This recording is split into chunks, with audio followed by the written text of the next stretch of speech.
ప్రయత్నం దేవుని నామానికి మనకు కలుగును గాక. ఉదయకాల ప్రభు దినాన మీ అందరికీ హృదయపూర్వకమైన వందనాలు తెలియజేసుకుంటున్నాను పిల్లరా. మరి ఈ దినము ప్రభు దినం కనుక మనము 10 నిమిషాలు ఆరాధన వర్తమానాన్ని మనం విని తదుపరి మనము ఆరాధనలకు వెళ్దాం. మొదటిగా పరిశుద్ధమైన బైబిల్ గ్రంథం నుండి కీర్తనలు 146వ అధ్యాయాన్ని మరి ప్రత్యుత్తరంగా చదువుతున్నాను. ఇందులో 10 వచనాలు ఉంటాయి ప్రియులారా. మరి మొదటి వచనాన్ని నేను చదువుతాను, తిరిగి 2వ వచనాన్ని మీరు అందరూ కూడా కలిసి చదవాలని ప్రభు నామమున మీకు మనవి.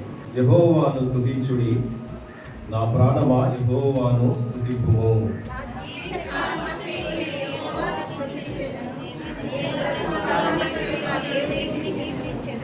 రాజుల చేతనైనను నరుల చేతనైనను రక్షణ కలగదు, వారిని నమ్ముకొనకుడి.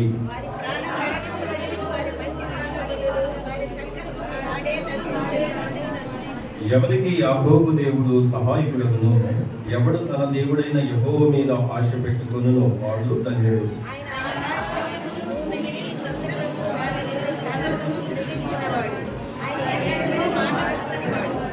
బాధపరచబడు వారికి ఆయన న్యాయము తీర్చును, ఆకలి కొనిన వారికి ఆహారము దయచేయును.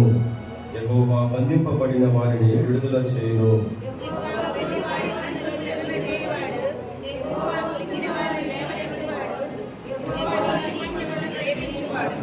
యెహోవా పరదేశులను కాపాడువాడు, ఆయన తండ్రి లేని వారిని విధవరాండ్రను ఆదరించువాడు. భక్తిహీనుల మార్గము ఆయన వంకర మార్గముగా చేయను. 10వ వచనం చదువుకుందాం. యెహోవా నిరంతరము యేలును, సియోను నీ దేవుడు తమలన్నిట రాజ్యము చేయను. యెహోవాను స్తుతించుడి.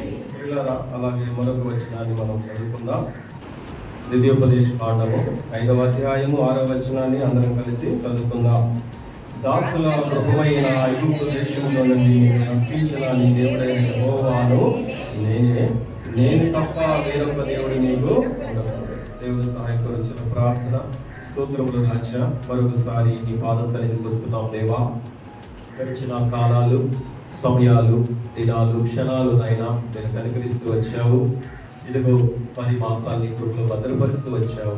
తిరిగి నైనా 11వ మాసం నైనా 15 దినాలు నీ కృపలో భద్రపరిచావు. 16వ తారీఖు ఈ రీతిలో తండ్రి ఆత్మకూరు పట్టణైన హత్తోలి సంఘమునందు ప్రభువా సంఘముతో సహవాసముతో కలిసి అల్పుడును ప్రభువా పట్టువాడును పట్టువాడు కూడా ఈ లోకముల నుండి మీరు నాయనా వెలుగులకు తీసుకొని వచ్చావు.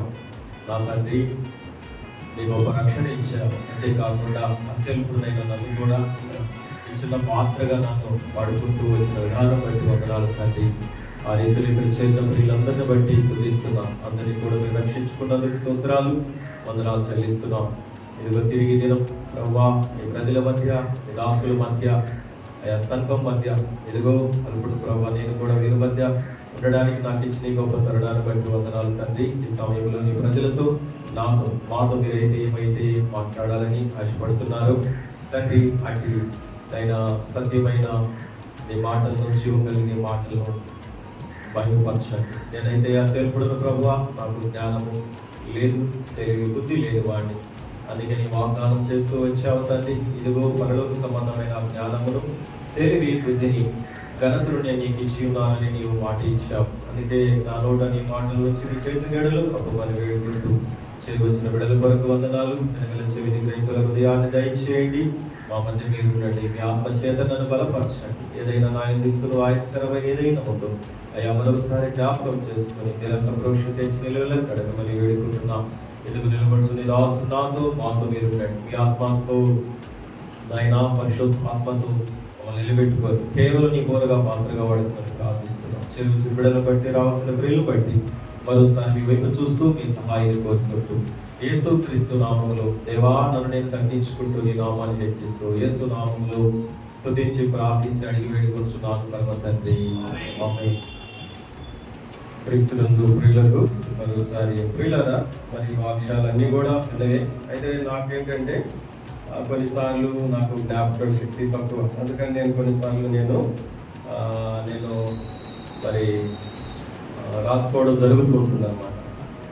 సరే, ఏదేమైనా క్లుప్త మరి ఆరాధనలోకి వెళ్ళాలా, ఎందుకంటే సమయం లేదు, ఆలస్యంగా ఉంటుంది.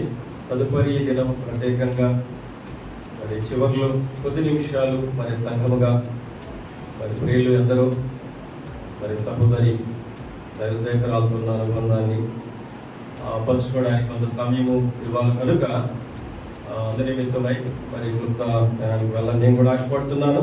మరి నాకు కూడా మీకు కూడా వాక్యము మరి సహకరించాలని, ఎందుకంటే నేను వాక్యాన్ని రెఫరెన్స్ చెప్పినప్పుడు త్వరగా మీరు నాకు చదివించాలని. మనం ఎరిగిన సత్యాలు ఇవన్నీ కూడా మనం పరిశుద్ధమైన గ్రంథంలో ఉన్న మాటల్ని అనేక సార్లు మనము అప్పుడప్పుడు మనం కూడా దైవదాసుల ద్వారా మనం వింటూ వచ్చిన విషయాలు ఇవన్నీ కూడా మీకు తెలియవని కాదు. అయితే ఈ దినమున ఒక తలంపు దేవుడు మరి నేను అన్న చెప్పినప్పుడు నేను ప్రభుని అడుగుతూ వచ్చాను, ఏంటి ప్రభు మరి రేపు మరి ప్రభు దినాన్ని నిలబెట్టుకోవాలని ఆశపడుతున్నాను. మరి మీ చిత్తమైతే మీకు ఇష్టం ఏ విషయాలు మాట్లాడాలన్నప్పుడు చాలా విషయాలు ఉంటాయి, కానీ ఎందుకో దేవుడు రెండు తలంపులు. మొదటి మెసేజ్ తలంపు ఏంటంటే మరి దాసుల గృహము అన్న దాని గురించి, మరి దాని గురించే మాట్లాడాల్సి వచ్చిన తలంపు దేవుడు ఇస్తూ వచ్చాడు. సరే పురిలరా, అయితే మెట్టుకు మరి ఇశ్రాయేలు అని ఎవరికి పేరు పెట్టబడింది? ఎవరికంట? మరి ఆ పేరు ఈరోజు ఒక దేశానికి పెట్టబడింది. ఎవరికంట? ఒక దేశానికే పెట్టబడింది. వాస్తవానికి చాలాసార్లు మనం యాకోబు విషయంలో పేరు మార్చబడిన తర్వాత కూడా దేవుడు రెండు పేర్లు పెట్టి పిలుస్తున్నాడు. అంటే యాకోబు అని పిలుస్తున్నాడు, ఇశ్రాయేలు అని కూడా పిలుస్తున్నాడు. దాన్ని మర్చిపోలేదు. ఇప్పుడు నా పేరు శ్రీనివాసులు, సపోజ్ అందరూ తర్వాత ప్రభుని ఎరిగిన తర్వాత నా పేరు మార్చబడింది, యెషయా అని పేరు పెట్టబడింది. అయితే చాలా మంది యెషయా అని పిలవలేరు, చాలా మంది శ్రీను అని పిలవలేరు, రెండు పేర్లు మెన్షన్ ఉంటాయి. అయితే యాకోబు జీవితాన్ని మనము క్లుప్తంగా, నేను ఎందుకంటే ఎక్కువగా లేఖనాలు అన్ని చూపించుకుంటా వెళ్తే టైం చాలు కాబట్టి యాకోబు జీవితాన్ని మనందరికి కూడా తెలిసింది. వాస్తవానికి యాకోబు కూడా ఎక్కడికి వెళ్ళాడు తెలుసా మీకు? ఎక్కడికి వెళ్ళాడంట? హారోనికి వెళ్ళాడు. ఎందుకు వెళ్ళాడు? తన మామయ్య లాభం దగ్గరికి వెళ్ళాడు. ఎందుకు వెళ్ళవలసి అవసరం వచ్చింది అంటే, ఇక్కడ తండ్రిని మోసం చేయడం జరిగింది, తర్వాత అన్నని మోసం చేయడం జరిగింది కనుక మరి అన్న నుండి ప్రాణాపాయం వస్తుంది. అంటే అతను మరి తన సొంత ఇంటి నుండి మరి హారానికి వెళ్ళాల్సిన పరిస్థితి వచ్చింది. ఎందుకు వచ్చింది అని అంటే, అక్కడ అతను చేసినటువంటి పొరపాటు వల్ల. ఏంటి పొరపాటు అంటే, తండ్రిని మోసగించడము, ఇక అన్నని మోసపరచడం. అన్నకి రావాల్సిన ఆశీర్వాదాలు ఇతను తీసుకోవడానికి అక్కడ మోసం జరిగింది కాబట్టి తనకు వచ్చిన కష్టం అక్కడ వచ్చింది. ఏంటి అని అంటే, తన అన్న అయినటువంటి ఏశావు ద్వారా ప్రాణాపాయ స్థితి వస్తుంది అతనికి. అందుకని తల్లి అయినటువంటి మరి ఆమె విని ఏం చేసిందంటే, నువ్వు ఇక్కడ నా సోదరుడు అయినటువంటి హారంలో మరి నా సోదరుడు మీ మామ దగ్గరికి వెళ్ళమంటాడు. మొత్తానికి వెళ్ళాడు. వెళ్ళిన తర్వాత ప్రియులారా, నిజంగా అక్కడ దాసత్వం చేయవలసిన పరిస్థితి కూడా వచ్చింది యాకోబుకి మొట్టమొదటిగా. ఏంటి దాసత్వం అంటే, బంధువే అయినప్పటికీ కూడా తన మామ దగ్గర గొర్రెలు మామూలు మందని వేపుతూ వచ్చాడు. తర్వాత తన యొక్క చిన్న కుమార్తెను రాహేలు ప్రేమిస్తూ వచ్చాడు. కానీ దాని కొరకు ఆయన మీకు ఏం కావాలని అడిగాడు. ఏం లేదు మామ, నాకు నీ చిన్న కుమార్తె అంటే నాకు ఇష్టం, తను నాకు ఇచ్చి వివాహం చేయండి అని చెప్పని మాట జరిగింది. ఎటుకేలకు మరి అప్పటికి 7 ఏళ్ళు అయిపోయింది. సరే మామ ఇవ్వమంటే మొత్తానికి రాహేలు ఇవ్వడానికి బదులుగా ఏం చేశాడంటే మరి లే అని ఇవ్వడం జరిగింది అక్కడ. కాబట్టి అక్కడ తెల్లవారిన తర్వాత మరి చూస్తే, ఏంటి మామ నన్ను ఎంత మోసం చేసావు, నేను రాహేలు కదా ప్రేమించింది, నీవు ఎందుకు లేని ఇచ్చి నాకు ఎందుకు చేసావంటే అప్పుడు చెప్తూ వస్తున్నాడు అనమాట. ఇది మా యొక్క ఆచారం ఏంటంటే, పెద్ద అమ్మాయికి వివాహం కాకుండా ఇప్పుడు కూడా మనం కూడా ఎవరు కూడా ఈ లోకలు కూడా ఇవ్వరు కదా. ఆ విధంగా అతను అక్కడ మోసం చేయడం జరిగింది.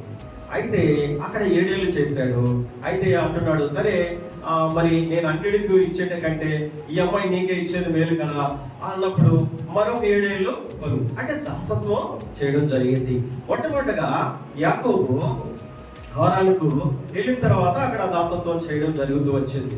ఎటుకేలకు తిరిగి ఆయన రావడానికి మరలా ప్రయత్నం జరిగింది. ఎందుకంటే ఇక ఆ పిల్లలు అందరూ కలిగారు. ఇక అక్కడి నుంచి తన స్వదేశానికి రావాలి కదా.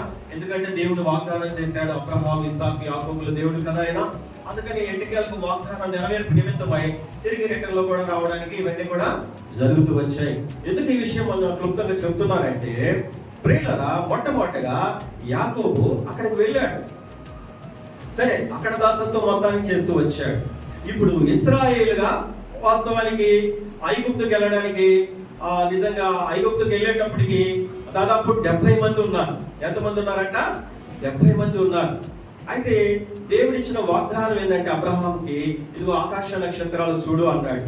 చూడు అన్నప్పుడు వాటిని లెక్కించగలవా అన్నాడు. లెక్కించలేని అన్నాడు. వాస్తవానికి నిజంగా వాగ్దానం ఇచ్చిన దేవుడు కనుక మరి ఐగుప్తుకి వెళ్ళిన తర్వాత అక్కడ కొన్ని లక్షల మందిగా మరి ఆకాశ నక్షత్రాల కంటే ఎక్కువగా జనము అక్కడ మరి విస్తరించడం జరిగింది ప్రియులారా.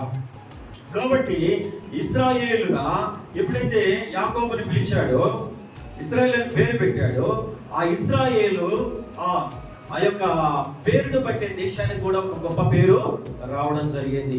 ఇప్పుడు ఇశ్రాయేలు అంటే యాకోబు దాసత్వం చేసి వచ్చినప్పటికీ దేవుడు యాకోబు పేరును ఆయన తిరిగి పెట్టడం జరిగింది. ఎందుకు పెట్టడం జరిగింది అంటే దేవునితో పెంగలాడారు, దేవుని ఆశీర్వాదం కోసం కూడా నిలబడ్డాడు కాబట్టి ఆయనకి ఇశ్రాయేలు పేరు.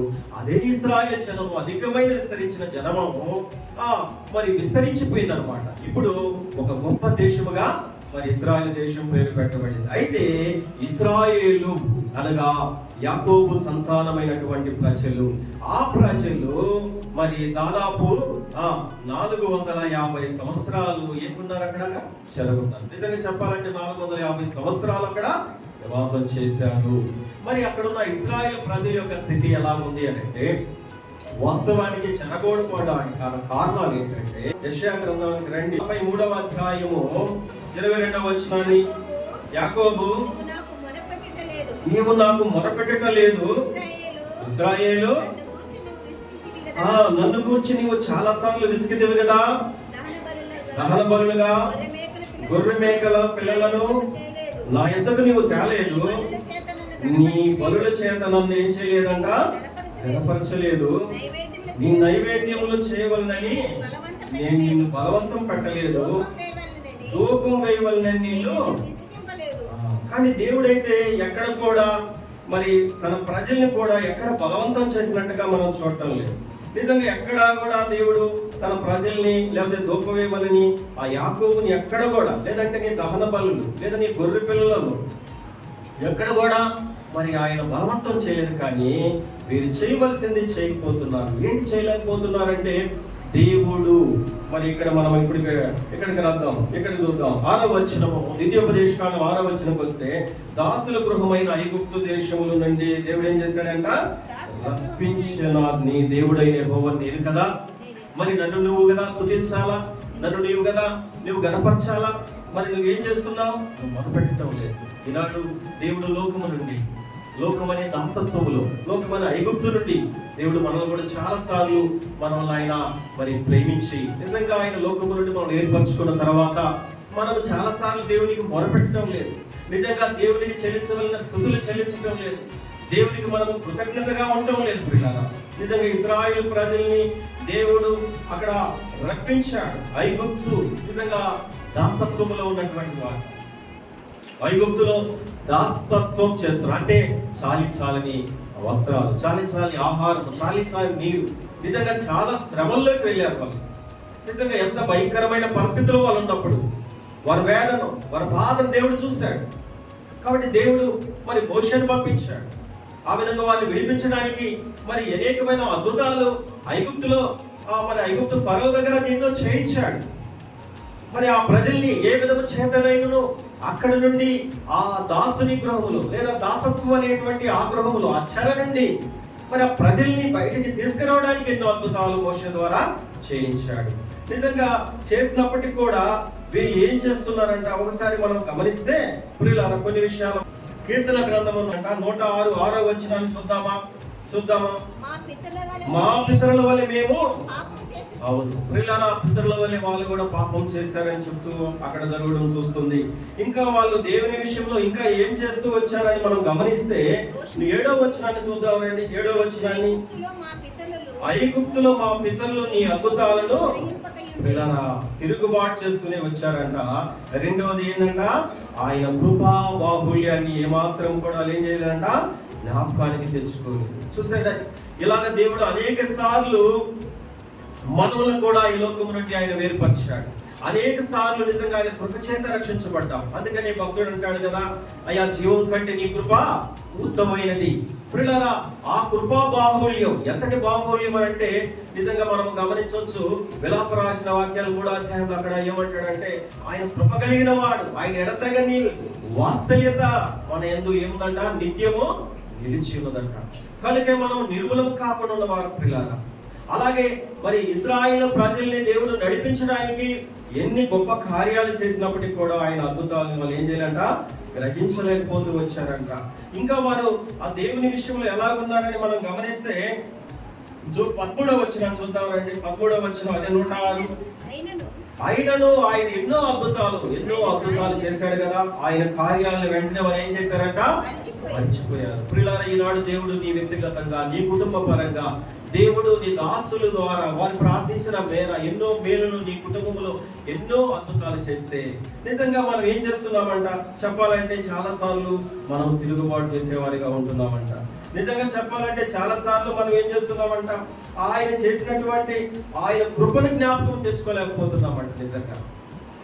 అందుకని చాలా సార్లు మనం ఏం చేస్తున్నామంటే ఆయన కార్యాలను వెంటనే, ఈరోజు చాలా మంది కూడా వెంటనే కార్యం చేస్తారు, వెంటనే స్తుతిస్తాం, తర్వాత దేవుణ్ణి మర్చిపోతాం. ఈరోజు నీవు మందిర విషయంలో కూడా అలాగే ఉంటుంది కదా. నీ సంఘం ద్వారా, సహవాసం ద్వారా నిన్ను దైవజనులు కావచ్చు, సంఘం అందరూ నీ ఫ్యామిలీ కొరకు ప్రార్థన చేస్తారు. నీకున్న వ్యాధి కొరకు ప్రార్థన చేసినప్పుడు నిజంగా నువ్వు ఆ రోజు చెప్పిన వరకే నీవు కొంచెం కృతజ్ఞతగా ఉండి తిరిగి నువ్వు మరలా మందిరం వైపు మాత్రం చూడకుండా నీవు ఉంటున్నావు. నిజంగా నీకేమాత్రమైన కృపణ జ్ఞాపకం లేదు. ఈ రోజు చాలా మంది నిజంగా ఆయన చేసినటువంటి కార్యాలు వెంటనే మర్చిపోతున్నారు. చాలా మంది ఎన్నో అద్భుతాలు మనం సాక్ష్యాలు చెప్తూ ఉంటాం. ఎన్నో ఎలాగోని సంఘం ద్వారా ఎన్నో రకమైన దెయ్యాలు కావచ్చు, ఒకవేళ ఎన్నో వ్యాధులు కావచ్చు, వాళ్ళకున్న ఆర్థికం కావచ్చు, మరి ఎంతగానో ప్రార్థించినప్పుడు ఈ రోజు ఏమైపోతున్నారంటే వెంటనే మర్చిపోతున్నారు. ఈరోజు వెంటనే ఏం చేస్తున్నారంట, మర్చిపోతున్నారు. అందుకని దేవుని వాక్యం చెప్తుంది 14వ వచనము మరొక మాట అక్కడ అంటున్నాడు, అరణ్యముల వారు బహుగా ఆశించారు. అరణ్యములో దేవుడు నిజంగా వారిని అరణ్యములు అనగా దాసుని గృహములో నుండి నిజంగా దాసత్వంలో నుండి ఆయన రప్పించి ఆయన అరణ్యములో నడిపిస్తూనే వచ్చాడు. నిజంగా అరణ్యములోనే అన్ని ఇచ్చాడంట. నిజంగా ఎన్ని అద్భుతాలు మనం చూడవచ్చు. నిజంగా ఆయన చేసింది అన్ని అరణ్యంలో త్రోవలు లేవు కదా, అరణ్యంలో ఆయన త్రోవను కలిగి చేశాడు ప్రియులారా. రెండోది ఆయన నడిపించాడు ప్రియులారా. అంతేకాదు అరణ్యంలో దేవుడు ఎంత గొప్ప కార్యాలు చేశాడు కదా, ఎంత గొప్పగా అరణ్యంలో ఏం చేశాడంట, త్రోవలు కలుగు చేశాడు. ఆ త్రోవలో వారు నడిపించాడు. రెండోదిగా వారు దాహం ఉన్నప్పుడు బండ నుండి ఆయన అరణ్యములో నీళ్లునిచ్చాడు. అవునా కదా, అరణ్యంలో ఏం ఇచ్చాడంట, ఆయన ఆ బండను చెంచగా ఊపికి వచ్చిన ఎడారులు ఏరులై పారెను. పిల్లల మార్గంలో నడిపిస్తూ వస్తున్నాడు, అది కూడా అరణ్యమే. ఆ అరణ్యములో బండ నుండి నీళ్లను దేవుడు దాహాన్ని తీర్చాడు కదా. ఇంకా ఏం తీర్చాడు ఆయన మనం అనుకుంటే, ఆయన ఆ అరణ్యములోనే దేవదూతలు తినే ఆహారాన్ని కూడా ఏం చేశాడంటే ఆయన ఇచ్చాడు, మన్నాని ఇచ్చాడు ప్రియారా. ఈ విధంగా దేవుడు అనేక అద్భుతాలు చేస్తున్నప్పటికంటే వీళ్ళు తిరుగుబాటు చేస్తున్నారు. అనేక అద్భుతాలు ఆయన కార్యాలు చేస్తున్నప్పటికీ వాళ్ళ జ్ఞాపకం చేసుకోవటం లేదు. ఆయన అనేక అద్భుతాలు చేస్తున్నప్పటికీ వారు మర్చిపోతున్నారు. ఇంకా ఏం చేస్తున్నారు వారంట, శోధిస్తున్నారంట. మాకు ఇక్కడ ఏం లేదే, మాకు ఆహారం సరిగా లేదే, ఐగుప్తులోని మాకు మాంసాలు ఉన్నాయి అని చెప్పని కూడా వాళ్ళు సరగడం మనం గమనిస్తూ వచ్చాము. అక్కడ దేవుడు ఎన్నోసార్లు మోషేని మరి మీద నిజంగా శోధించడం, దేవుణ్ణి శోధించారు వాళ్ళు. అయ్యా ఎందుకైనా మమ్మల్ని ఇక్కడికి తీసుకొచ్చింది నీవు, ఈ అరణ్యంలో చంపడానికైనా నువ్వు మమ్మల్ని తీసుకొచ్చిందని దేవుని మీద కూడా ఏం చేశారంటే వాళ్ళు. పిల్లరా, ఎంతగా అలాగే మనం కూడా చాలా సార్లు అనుకుంటాం, ఎందుకే ప్రభువా నన్ను రక్షించుకునింది, ఎందుకైనా నాకు ఈ శ్రమలు, ఎందుకైనా నా వ్యాధులు అని చాలాసార్లు మనం కూడా దేవుని మీద చాలాసార్లు శోధించబడిన వారిగా ఉన్నాం ప్రియులారా. నిజంగా అలాంటి స్థితిలో ఉన్నప్పటికీ కూడా ఇదిగో నీవు నిజంగా తిరుగుబాటు చేశావు. నిజంగా దేవుని వాక్యం చెబుతుంది కదా, మనం నిజంగా భక్తిహీనులమై ఉన్నప్పుడు రోమపత్రికలు అంటాడు, మనం ఇంకా భక్తిహీనులమై ఉన్నప్పుడు ఆయన మన కోసం చనిపోయాడు. మనం ఇంకా దేవునికి శత్రువులుగా ఉన్నప్పుడు ఆయన మన కొరకు చనిపోయాడు. నిజంగా మనం అనేక సార్లు దేవునికి విరోధమైన కార్యాలు చేస్తాం. ఇవన్నీ చేసినప్పటికీ కూడా నిజంగా తన ప్రియకుమారుడు మన కొరకు ఇంతగా పంపబడడానికి కారణము నిజంగా ప్రియులారా ఆయన ఎంతగానో మనల్ని ప్రేమిస్తున్నాడు. అందుకే దేవుడు లోకమును ఎంతగానో ప్రేమించాడు. కాగా తన అద్వితీయ కుమారుని యందు మనల్ని రక్షించుకోవడానికి ఆయన 2025 సంవత్సరాల క్రితం తన ప్రియకుమారుని లోకానికి పంపించాడు. ప్రియులారా ఆనాడు ఇశ్రాయేలు ప్రజలకు ఎన్నో గొప్ప అద్భుతాలు చేసినప్పటికీ చూసారా వారు మళ్ళీ తిరుగుబాటు చేశారు. మనకి యెషయా గ్రంథంలో కూడా మనం చూస్తాం, చాలాసార్లు వింటాం కదా, ఎద్దు తన కామంత నేరుగను గాడి తన సొంత వారిని తోటి తెలుసుకోలేదు, అయినా ప్రజలు నన్ను తెలుసుకోలేదు. నిజంగా వీళ్ళు ఎలా ఉన్నారంట, ఆకాశం అని వాళ్ళకిచ్చు భూమిని ఏమన్నా చెరిగి వీళ్ళు పిల్లలు పెంచితే వీరు నా మీద ఏం చేస్తున్నారంట, తిరుగుబాటు. ప్రియులారా ఎంతో మంది దేవుడు ఈ లోకంలో రక్షించుకుంటే తిరుగుబాటు చేస్తున్నారు. పెద్దవారిని చేసి ఇదిగో సంఘం నేను ప్రేమించి నిన్ను లేదంటే నిన్ను ప్రభువులోకి తెచ్చి నీకు మారు మనసు రక్షణ అనుభవం గురించి తెలియచేసి నీకు గొప్ప రక్షణ అనుభవంలోకి నడిపించినప్పటికి కూడా ఈరోజు సంఘం మీద చాలా మంది తిరుగుబాటు, లేదంటే సేవకుల మీద తిరుగుబాటు. ఆనాడు మన పితరులైనటువంటి ఇశ్రాయేలు ప్రజలే దేవుని శోధించారు. ఆనాడు ఇశ్రాయేలు ప్రజలే తిరుగుబాటు చేస్తూ వచ్చారంట. వారు ఇంకా ఏం చేస్తూ వచ్చినప్పటికీ కూడా దేవుడు చూస్తూ వచ్చాడు. చూసావా, చూడండి, ఇంకా 106:16 ఇంకా వాళ్ళు ఇంకా ఏం పడ్డారంట, అసలు పడ్డారంట. వారు దండుపాలెములో ఇదిగో మోషే యందును అది యెహోవాకు ప్రతిష్ఠుడైన అహరోనునందును పిల్లరా ఇదిగో అహరోనును ప్రతిష్ఠ చేసుకున్నాడు. తన ప్రజల్ని నడిపించడానికి మోషే నాయకులుగా ఆయన చేసుకున్నాడు పిల్లరా. అయితే ఆ దండుపాలెంలో నిజంగా వాళ్ళందరూ కూడా ఏం చేశారంట, మోషే మీదను తన ప్రతిష్ఠ దేవుడు ప్రియులారా ఒక దైవ సేవకుని ఎన్నుకొని ఏర్పాట్లు ప్రణాళికలు ఆయన ప్రతిష్ఠించుకుంటాడంట. ప్రతిష్ఠించుకున్న ఆ వ్యక్తుల మీద వాళ్ళు ఏం చేశారంట, అసూయ. ఈరోజు ఒకవేళ నీలో అలాంటి దేవులు ఉందో ఇదిగో ప్రభు ఎక్కడో నుండి మరి నిజంగా ప్రాంతంగా నేను కూడా అనుకుంటుంటా, అంటే గొప్పలు చెప్పుకోవడం కాదు కానీ ఉన్నట్టు చెప్పుకోవాలి. ఇప్పుడు నేను ఎక్కడో భీమవరం పల్లెటూరులో గ్రామంలో పుట్టాను, అన్న ఎక్కడో మరి కండవల్లి మరి ఆ ప్రాంతంలో మరి అన్న పుట్టాడు. మరి ఎందరో నాకు ఈ చుట్టుపక్కల ఈ జిల్లా కావచ్చు, ఈ నియోజకవర్గ మండలం ఎందరో నాకు తెలిసిన సేవకులు ఉండొచ్చు, ఎన్నో సంఘాలు ఉన్నాయి. మరి నేను వాళ్ళతో వెళ్ళి సహవాసం చేయొచ్చు. మరి ఇది ఎందుకు అంటే దేవుని ప్రణాళిక అంతే. దేవుడు గొప్పని ఏర్పాటు చేసుకొని దేవుడు జతపనిగా దేవుడు ప్రణాళికలోకి మరి దాసరాలు మరి ఎత్తుగా సహోదరిని బట్టి అలాగా కడప, ఎందుకంటే మరి అక్కడి నుంచి ఇక్కడికి సేవ, ఇవన్నీ కూడా ఆయన ప్రణాళికలో జరుగుతూ వచ్చాయి. కాబట్టి దేవుడు కొందరు ప్రతిష్ఠించుకుంటాడు.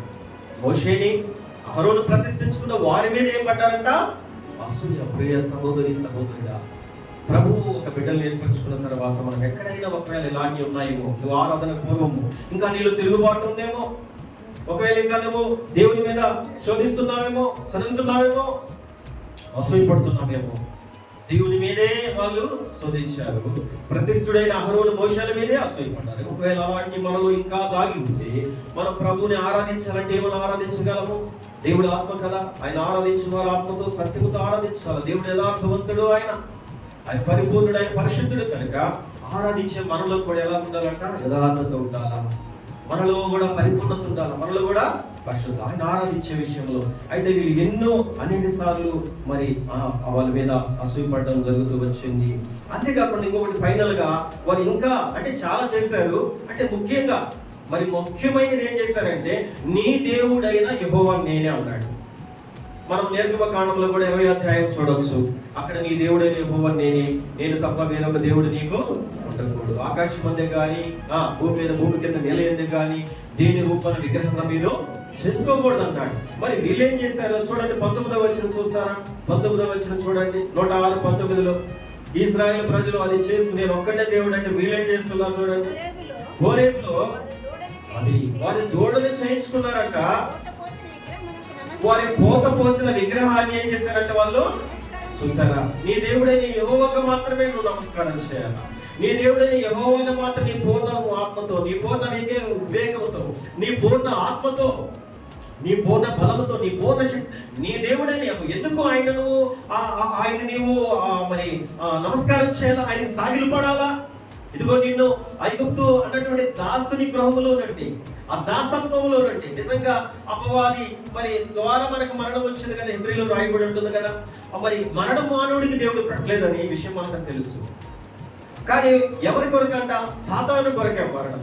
అయితే మరణము అది చాలా బలమైనది, మరణము చాలా కఠోరమైనది.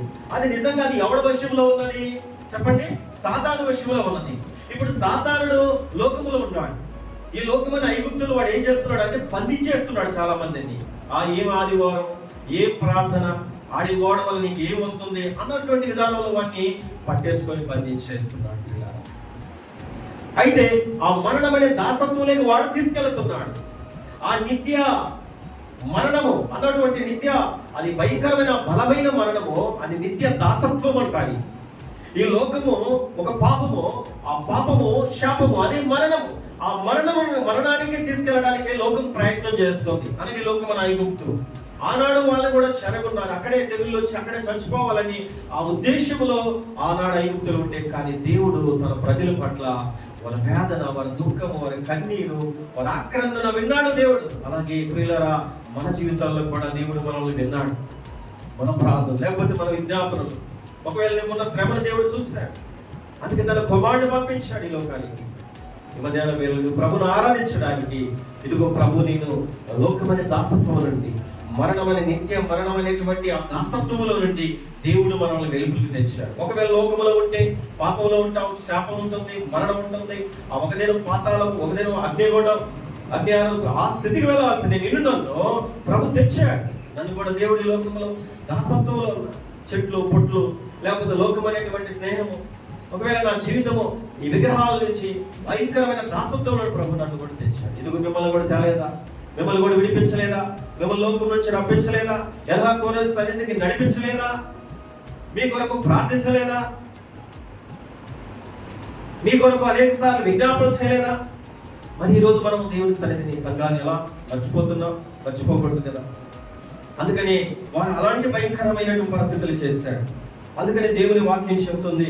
22వ వచనం చదువుదామా? అదే 22లో ఒక మాట ఉంది.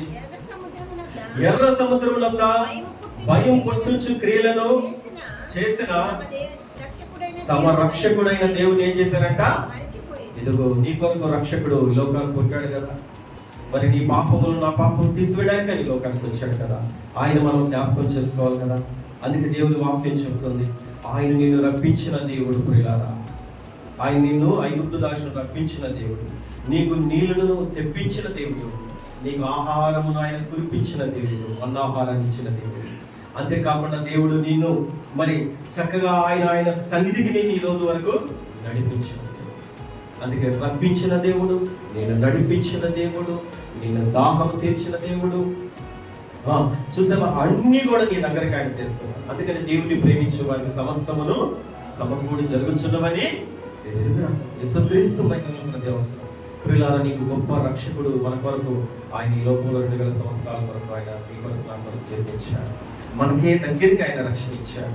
ఆనాడు ఏ ప్రజల దగ్గరికి మోషేను పంపించాడు, నిజంగా అదే ప్రజల దగ్గరుండి ఆయన నడిపించాడు. అంతేకాకుండా బండ నీళ్లు కూడా వారి దగ్గరికి ఆయన పారేటట్లు చేశాడు. మన్నాహారాన్ని వీళ్ళ మధ్యకి ఆయన కురిపించాడు, పూరేళ్ళు కురిపించాడు. ఎన్ని అద్భుతాలు దేవుడు చేస్తూ వచ్చాడు. ఈరోజు నీ జీవితంలో, నా జీవితంలో ఎన్నో ఆయన చేస్తూ వచ్చాడు.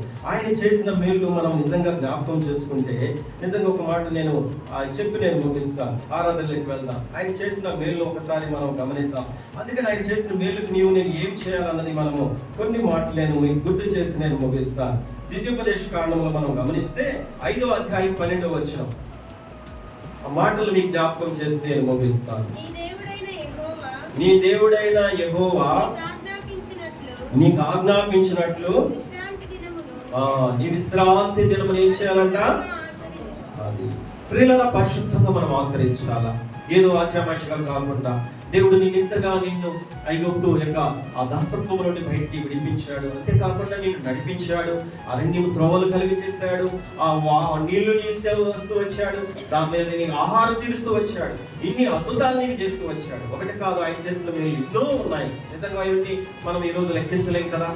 అందుకని నీవు ఈ ప్రభు దినాన్ని ఏం చేయాలంట? ఆ విశ్రాంతి దినం పరిశుద్ధంగా నీవు ఆచరించన్నాడు. 15వ వచనాన్ని మనం ఒకసారి గమనిద్దామా?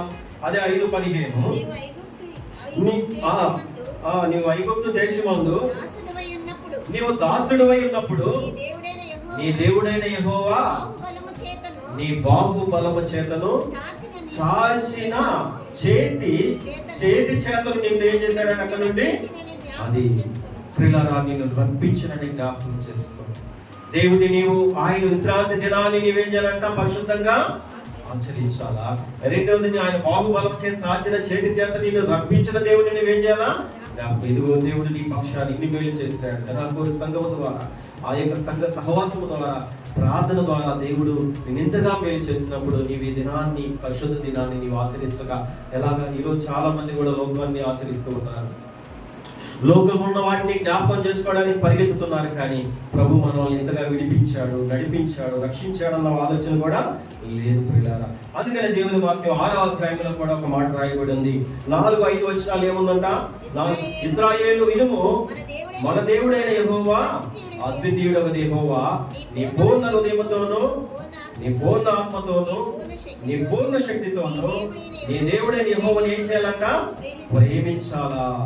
6వ వచనం కూడా, నేను నీకు ఆజ్ఞాపించిన మాటలు నీ హృదయంలో ఉండవలెను. నీ కుమారులు వాటిని అభ్యాసం చేసి నీ ఇంట కూర్చున్నప్పుడు, నీ త్రోవ నడిచినప్పుడు, వాడు లేచినప్పుడు వాటిని మాట్లాడవలెను. సూచనగా వాటి చేతికి కట్టుకున్నాడు.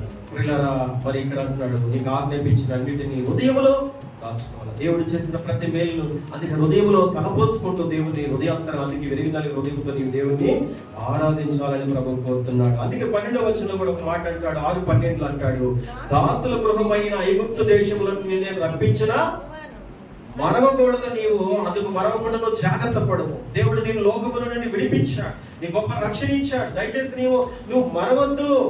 నేను దాసుల గృహముల నుండి దేవుడు బయటికి తెచ్చాడు కదా, కాబట్టి నీవు ఆయన విషయంలో నువ్వు మరవకూడదు. నేను నడిపించిన విధానం బట్టి, నేను పోషించిన విధానం బట్టి, నేను సంరక్షించిన విధానం, ఈ 2025 సంవత్సరం వరకు 11వ నెల 16వ తారీఖు వరకు దేవుడు నేను ఇంతవరకు బ్రతికించాడు కదా. కాబట్టి నువ్వు ఆయనను ఐగుప్తులో నుండి బయటకు తెచ్చాడు. నువ్వు ఎందుకు మర్చిపోతున్నావు? ఈరోజు చాలా మంది మర్చిపోతున్నారు దేవుని సన్నిధిని, సంఘాన్ని, సహవాసాన్ని చాలా మంది మర్చిపోతున్న పరిస్థితులు మనం గమనిస్తున్నాం. అందుకే 13లో కూడా అంటాడు, నీ దేవుడైన యెహోవాకు భయపడాలి. నీవు ఆయన సేవించాలంతే. కానీ ఏదో దైవదాసులు రాకపోతే ఏదో అంటారు, ఏదో మనల్ని గద్దిస్తారని కాదు. నీ దేవుడైన యెహోవాకు నువ్వు భయపడాలంతే. నువ్వు భయపడి ఆయన సేవించాలా, నువ్వు ఆయనకి నమస్కారం చేయాలా. అది ప్రభు కోరుతున్నాడు. మరి అందుకైనా నేను రక్షించుకునింది, అందుకైనా దాసత్వం, లోకం అనే పాపం అనే దాసత్వం అనండి, ఈ లోకం అనే మరణం అనే దాసత్వం, అందుకే నేను విడిపించింది, నేను రక్షించుకునింది. ఇదిగో ప్రభు అంటున్నాడు, ఆయన జ్ఞాపకం చేసుకోమంటున్నాడు కదా. ఇదిగో నీవు ఆయన సేవించమని కోరుతున్నాడు ప్రభు. అందుకని 20వ వచనం చదువుతామా? ఇక మీదట నీ కుమారుడు మన దేవుడైన యెహోవా మీకు ఆజ్ఞాపించిన శాసనములను, కట్టడలను, విధులు ఏవని నిన్ను అడిగినప్పుడు నీవు నీ కుమారునితో ఇట్లనము. మనం ఐగుప్తులో ఫరో దాసులమై ఉన్నప్పుడు, ఎక్కడ దాసులమంట? ఫరోకు దాసులుగా ఉన్నాము పిల్లగా. నిజంగా దాసుల గృహములో ఫరోకు దాసులుగా ఉన్నటువంటి వారు. ఈరోజు చాలా మంది లోకంలోనికి దాసులు, ఒక ప్రధానులకి, ముఖ్యమంత్రి, ఎమ్మెల్యే, ఎంపీ, ఒక జడ్పీటీసీ, ఒక పైన ఒక మేనేజ్మెంట్, ఒక అధికారులు, ఒక వ్యవసాయకుడు, లేకపోతే ఒక రైతు, ఎవరికో వాళ్ళ కింద దాసత్వంలో ఉంటున్నావా? ఇంకా దేవుడు బయటికి తెచ్చిన తర్వాత మళ్ళా తిరిగి ఆ దాసత్వాన్ని కాడి కిందకి వెళ్తున్నావా? ఇదిగో ప్రభు మధ్యాహ్నం వేళ నన్ను అడుగుతున్నాడు, నేను దాసుల గృహముల నుండి, ఫరో దాసత్వం నుండి నేను విడిపించాడు. ఈరోజు చాలా మంది అండి, మా మేనేజర్ రమ్మన్నాడు, లేకపోతే మా రైతు రమ్మన్నాడు, లేకపోతే మా పలానా అధికారులు ఉన్నారు, ఈరోజు ఆదివారం కూడా రమ్మన్నారని ఇంకా వారికి అట్లా వారి కింద దాసత్వం చేస్తున్నారు. ఈరోజు చాలా మంది మందిరాలు కొడుతున్నారు, చాలా మంది దేవుని సన్నిధికి ఏమాత్రం తెగించిన వారిగా ఉన్నారు ప్రియులారా. అయితే ఆయన అంటున్నాడు 20వ వచనంలో, ఆయనను హత్తుకొనవలని మనం ఏం చేయాలంటే ఆయన్ని హత్తుకోవాలి. ప్రియమైన దేవుని బిడ్డలారా, అందుకే 10వ అధ్యాయంలో కూడా 20వ వచనంలో ఆయన హత్తుకొని జీవించాలి. నువ్వు ఆయన హత్తుకోవాలంటే నువ్వు లోకాన్ని హత్తుకుంటున్నావు, కానీ నువ్వు దేవుణ్ణి హత్తుకోవటం లేదు. అది ద్వితీయోపదేశ కాండం 10వ అధ్యాయంలో మనం 19-20 మాట రాయబడింది. నువ్వు దేవుని సంఘాన్ని హత్తుకోవాలా, నువ్వు సేవకుని హత్తుకోవాలా. ఆనోకు దేవుణ్ణి హత్తుకొని నడుచుకున్నాడు. ప్రియులారా, నేను దేవుని సంఘాన్ని అంటే పెట్టుకొని హత్తుకొని ఆయన నువ్వు సేవించాలా. ఆయన నీవు మరవకూడదు. నువ్వు ఆయనకే భయపడాలా, ఎందుకంటే నేను దాసత్వం నుండి బయట తెచ్చిన దేవుడు. చివరిగా మాట చదివి నేను ముగిస్తున్నా. ద్వితీయోపదేశం 8వ అధ్యాయము 7-10 చదువుకుందాం. 8వ అధ్యాయము. నిన్ను మంచి దేశంలో ప్రవేశపెట్టును. అది నీటి వాగులను, లోయల్లో నుండియు, కొండల్లో నుండియు పాలు ఊటలు, అగాధ జలములను గల దేశము. అది గోధుమలు, యవలు, ద్రాక్ష చెట్లు, అంజూరపు చెట్లు, దానిమ్మ పండ్లు గల దేశము. ఒలీవ నూనెయు, తేనెయు గల దేశము. కరువు అనుకోకుండా నీవు ఆహారం తిన దేశము, అందులో నీకు ఏ లోపము ఉండదు. ఇది ఇనుపురాళ్ళ గల దేశము, దాని కొండల్లో నీవు రాగి త్రవ్వి నీవచ్చు. నీవు తిని తృప్తి పొంది నీ దేవుడైన యెహోవా నీకు ఇచ్చిన మంచి దేశం బట్టి ఏం చేయాలంట? స్తుతించాలా. నీవు ఆయన్ని జ్ఞాపకం చేసుకో, నువ్వు ఆయన్ని సేవించు, నువ్వు ఆయన్ని స్తుతించు. నేను ఇదే ఆత్మకూరు పట్టణంలో ఈ భయంకరమైన ఈ పంటల మధ్య ప్రియులారా, నిన్న దేవుడు కూడా ఆనాడు అరణ్యంలో నుండి దేవుడు ఎలాగ నడిపించాడు నిజంగా ప్రవలేని ప్రాంతాన. ఈ రోజు ఈ కొండల నుంచి దేవుడు ఇదే ప్రాంతాన నీళ్లు ఈ రోజు పైన తెప్ప మీద ట్యాంక్ పెట్టి ఈ రోజు ఈ ప్రజలకు అందిస్తున్నాడు దేవుడు. కానీ ఈ ప్రజలు ఈ రోజు తెప్ప మీద ఆకలితో ఉన్నారా? ఒకప్పుడు ఉన్నారేమో. మీకు ఇక్కడ ఉన్న వాళ్ళకి అన్నం తెలుసు, నాకు తెలుసు. చాలా మంది నేను గమనించాను, చాలా మంది అన్నం లేకుండా కూడా కొన్ని చోట్ల అడుక్కునే పరిస్థితులు కూడా. కానీ దేవుడు ఈ రోజుకి ఈ ప్రాంతంలో వారికి అలాంటి చేయలే. నీళ్లు సమృద్ధిగా ఈ ప్రాంతంలో వారికి ఇచ్చాడు. ఈ ప్రాంతంలో సమృద్ధిగా ఆహారం కూడా ఈ రోజు ఎన్నో అద్భుతాలు సదుపాయాలు చేశాడు.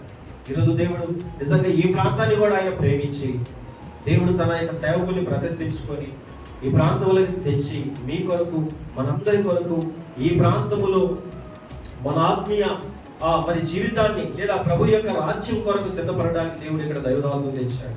కాబట్టి నీ నుంచి ఈ మంచి దేశాన్ని బట్టి నీవు ఆయన్ని స్తుతించాలి. ఒకవేళ నువ్వు ఇంకా మనసు ఏమంటున్నాడు చూడండి, 14వ వచనం అంటాడు, నీవు ఏమంటున్నాడు చూద్దామా? నీ మనసు మదించి దాసుల గృహమైన ఐగుప్తు దేశం నుండి నేను రప్పించిన నీ దేవుడైన యెహోవా అని జాగ్రత్త మరచిపోయాను. ప్రియులారా, దాసత్వం లోకమైన దాసత్వం దేవుడు తెచ్చాడు. ఇంకా నువ్వు మర్చిపోతున్నావు, జాగ్రత్త, నువ్వు మర్చిపోకూడదు. ఈ సమయంలో నీవు కనపరచాలని దేవుడు కోరుతున్నాడు. కాబట్టి మనం ఏం చేయాలంటే పరిశుద్ధంగా ఆచరించాలా. నిజంగా అక్కడ రప్పించిన దేవుని జ్ఞాపకం చేసుకోవాలా. నిజంగా మనము మరి దేవుని వాక్యం చెప్తుంది, ఆయన దేవుడిని యెహోవాను మనము ప్రేమించాలా. ఇంకా దేవునికి భయపడాలా, ఆయన సేవించాలని దేవుని వాక్యం చెప్తుంది. ఇంకా మనం ఆయన హత్తుకోవాలని దేవుని వాక్యం చెప్తుంది.